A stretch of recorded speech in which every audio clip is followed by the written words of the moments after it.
What is that game that is going to have a defining footprint on Indiana's season this year? Well, I'm glad you picked me first because I feel like there's an obvious answer that all three of us are looking for. I think they're all, the other two are kind of giving me a dirty look. So I think, and if we agree, that's a great thing too.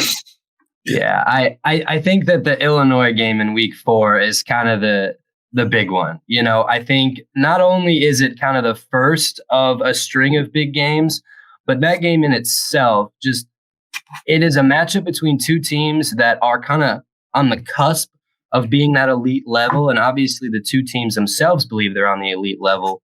But in terms of the grand scheme of the Big Ten, you have Ohio State, Penn State, and Oregon. Kind of those are the three big ones. And those are the three teams that are preseason top 10, that have elite players at every level, that are the favorites to make the Big Ten championship. But then you kind of have a second tier. And I think Indiana and Illinois both highlight that second tier where they could definitely get to the Big Ten championship game, but they're going to have to win a couple games that they're not theoretically supposed to as far as odds are concerned. And so it all starts with that game on September 20th in Memorial Stadium, Illinois, Indiana, Luke Altmaier versus Fernando Mendoza. You know, I think that it's going to be a great game. I think that because Indiana has it at home, it really sets it up well for the Hoosiers because then they get Iowa and then they have a bye and then they get Oregon.